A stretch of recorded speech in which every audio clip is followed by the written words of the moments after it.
Hey everyone, it's Elle Hayes. Welcome back to my channel. As you see, things look a little bit different now. I have finally moved. I'm really excited to be back. I'm excited to at some point share a few clips / tour of the new place, but that's not this video because we're still unpacking, so it's not the nicest thing to look at. Hence why I'm mostly in the dark. I mean, you kind of see my closet back there / the bed.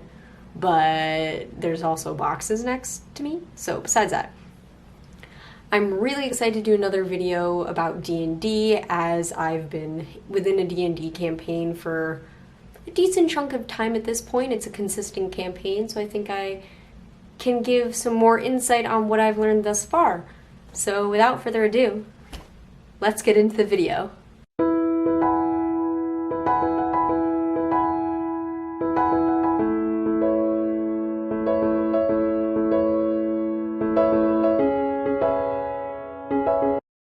So since I'm not entirely sure yet how I'm going to do this video, I'm either going to do it with a bunch of clips or I'm going to be talking in different places, I figured I'd run through the gist of it while sitting so I don't have to change the camera angle multiple times for the same shot. I know, using my noggin. This particular video is going to be about how I get into character for D&D. Specifically, I'll be talking about my longer campaign, but this obviously pertains to even the small one-shots and two-shots that I've done, and I might even show clips and images of how those went in addition, so you get an idea of how it works for a range of characters. I don't even know if you could hear that, but there's a lot of honking. We're decently high up. It's a very pretty view. For starters, getting into character, the thing that is the most important for me personally, I like to put makeup on. That's not something everyone does. There are tons of people who do use makeup, who use a lot more than I do, who are more beauty gurus than I am, and makeup artists. I am not in that category. I am super beginner. However, just the aspect of putting on makeup to create my character really helps me get in the zone and become the character I'm trying to be. I did this character called Whistler, and I used a bunch of black eyeliner for him, and I used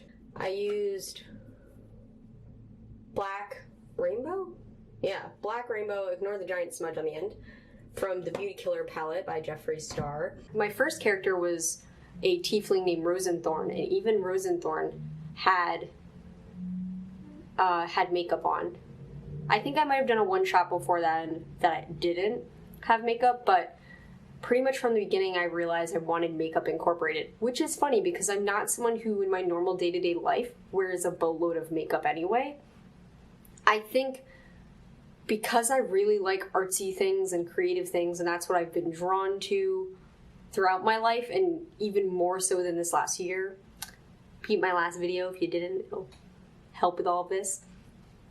But because of that, I think makeup helped me separate Leah from the character that I am trying to be.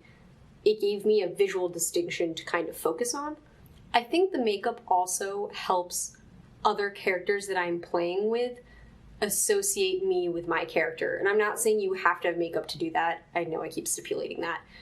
Because other members of my campaign don't necessarily do anything visually to themselves to make me recognize that's them.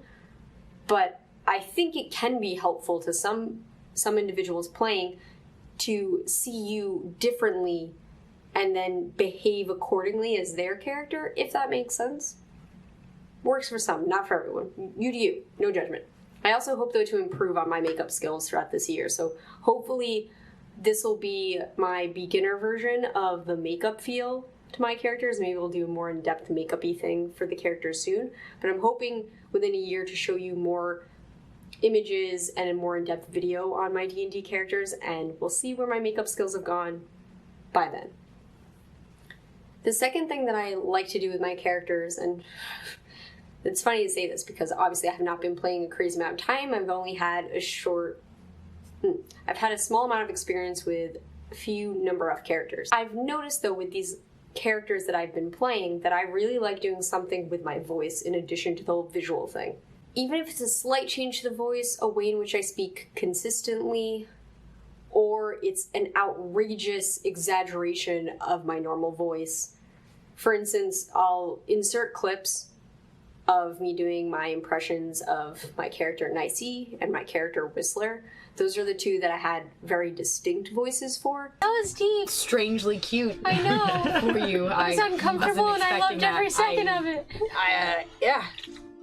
We thought to hear that. You're his home. Whistler sounds like, "Hi, I'm Whistler." Other characters that I've done, I think there was maybe an overarching tone to how they spoke. For instance, Rosenthorn was a lot more short and to the point, and I think a little more rough around the edges, and that would come off in my speaking. I think the way my teammate in Nerds Alive, Krause, who plays Willow, speaks for her character also has a distinct voice. Even though she hasn't really warped her natural voice, I can tell when she's being Willow just by how she's speaking, if that makes sense. And I'll insert clips of that as well, so you can get a feel of how she does her voices. Has anyone tried searching for the sword by searching for a protector of the sword? I know you said the sword was protected in some way from magical divination, I assume. You don't have to do anything extreme necessarily, but those little things can help you personally feel more like that character. I think the biggest thing when you're playing D&D is being able to separate yourself from your character so that you're acting the way in which your character truly would, and you're not allowing the feelings of who you are as a person influence that character's decisions or actions. That's something I slowly learned as I was going through the basics in D&D and getting to be in a more long-term campaign, was learning, okay, I might do this differently, but this character would definitely do this. For instance, Nicey's extremely chaotic. Everything she does is a little extra and dramatic and draws attention, and I'm not like that. I'm the very polar opposite in normal day-to-day life.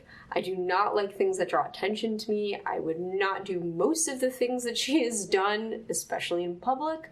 So being able to separate and speak as Nicey and feel like I'm Nicey is very important to playing that role correctly and doing the justice I think she deserves. The other main part, which these all kind of tie into, and is the overarching thing I have found in playing D&D characters, is honing in on the mentality of your character. Not everyone does this way, but I think a lot of the time I fall into almost like a method acting way of approaching a character, where I am so invested in who I'm playing that in that moment, if someone else in the party did something that pissed Nicey off, I'm pissed off. And that doesn't mean I'm actually pissed off the second that we're done for the day with playing. There's a big importance to not accidentally clash your lives and to understand this is a game, and if you're going to take it seriously, which I like to do, I like to take my characters seriously, I like to take the game seriously. That doesn't mean we don't goof off, that doesn't mean Nicey is not a giant goofball, because she totally is. But I like to truly feel like I'm invested in what happens to her, what happens to my party members, and because of that, within the moment, I very much feel that character. And I think it's important to adjust your mentality to being your character, if that's what you want. Of course, there's a big discussion all the time on how serious people want to play their campaigns. There's a giant range of seriousness to super low-key, not giving a shit level. And our campaign definitely falls somewhere in between, because we definitely have moments where we super break character often, and we're all over the place, but we're always having a good time. But overall, I think my preferred way of playing D&D has been decently serious. It's also the way I kind of approached Vampire the Masquerade when we did that. Tick-tock, tick-tock. They're not gonna let you in. What do I need to get in?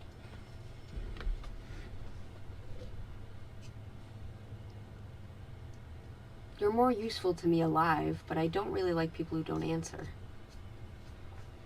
I just want to get across the fact that if you want to play a serious game, then you need to approach your character in such a way that you feel like you're truly embodying that character, and you feel the things that that character should feel in the moments that events are taking place. For example, I am pretty sensitive as Nicey, and a lot gets to her and bothers her, but she's also very quick to love and be affectionate and very quick to want to be your best friend.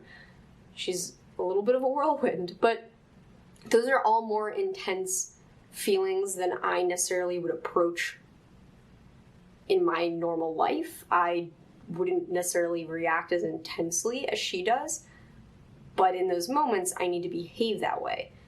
Another thing you can do to get your mindset in the place you need it to be is maybe read through your backstory before you play your campaign that day. Or something that I think Beta actually mentioned to me in my first one-shot, or might have been our first short-term campaign that I did with him as Rosenthorn, that you should write little journal entries as your character. Yet again, none of this is mandatory. Decide everything you want to do on your own, but it was very helpful, especially initially starting, to write out as my character and to feel what she was feeling and spend time outside of our normal campaign time thinking the way that Rosenthorn would think. That way, when I would go back to play her, I was much more comfortable with who she was, and therefore able to make decisions I felt strongly about and felt that really supported the direction that she was going in her storyline, in where she was at mentally in her life. So super annoying and unfortunate, I started to do my makeup for my new character today, and then the battery died, which is super rude. So I'm going to go with a purple. I'm playing a half-orc today. I want the skin to be a grayish white, and I want accenting coloring to be purple. I typically don't tend to do my entire face when I do makeup, which is super different from a lot of people who do D&D or cosplay or whatever. Since I'm not actually cosplaying, I'm not going to an event, and this has to all sit on my skin this entire time, and I don't want to get acne. Plus, I don't have a lot of stuff to play with. I don't really want to waste what I have since I use it for normal life too. You know, we're not made of money here. So because of that, I typically just do like standout parts of the makeup for my characters. And the half-orc I have today is a boy named Laz Gunder. I've been playing with how I think the voice is gonna go. It's probably gonna go like this. Hey, I'm Laz Gunder. I'm a half-orc.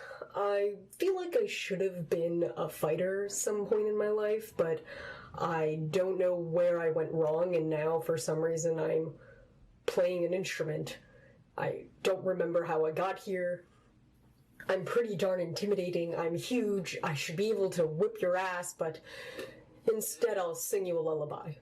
Don't worry about it. I'm seeing how long I can stick in that voice because it's changed a little bit each time. I don't have a full backstory the way I do with Nicey, and Whistler didn't have a backstory really either because it was a two-shot, and that isn't necessarily something I need to get in character. And I think it's important to figure out which characters you need what in order to get into the mindset. If you didn't see my recent video on moving out, my mom just called me. Doesn't matter that you just move out, you're still always their children, you know? Alright, back to getting in character. So, despite being a boy, I still like doing makeup for the boys. Whistler had plenty of makeup because it was Whistler, and Whistler's a fucking character. Right now I'm just feeling it out, you know?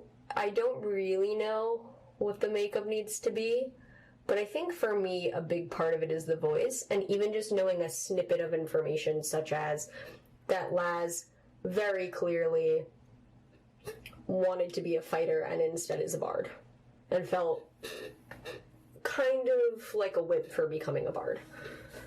I like this. This does not bother me. This might end up being Laz's look.